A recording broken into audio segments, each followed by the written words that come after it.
And I know that you write a lot about the second aspect, the risk bit. Why is there a risk to information?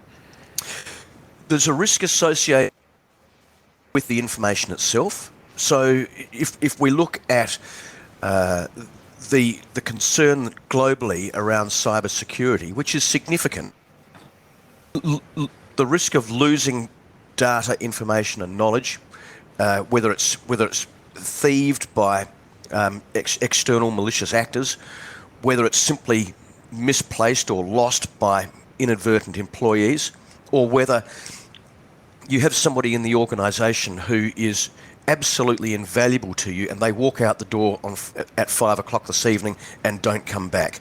So there is a risk associated with the asset itself, but the other side of that particular coin is that you cannot manage risk without having good information.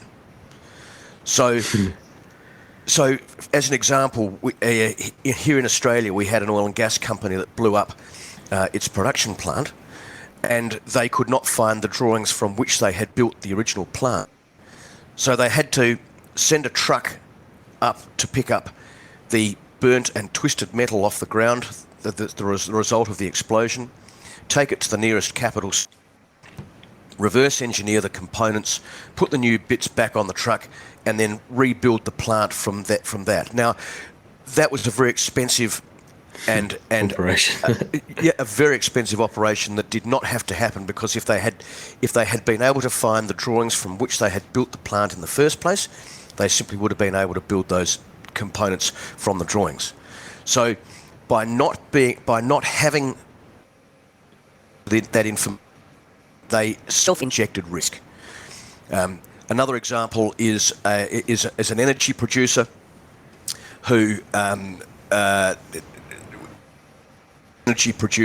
project manager gave to an excavator driver a site plan, but the site plan was obsolete and did not have 1,000-volt cable. And as the excavator driver was working, the tines on the excavator penetrated the plastic coating on the outside of this 11,000-volt cable. So 2 centimetres lower, and that excavator driver would have been incinerated.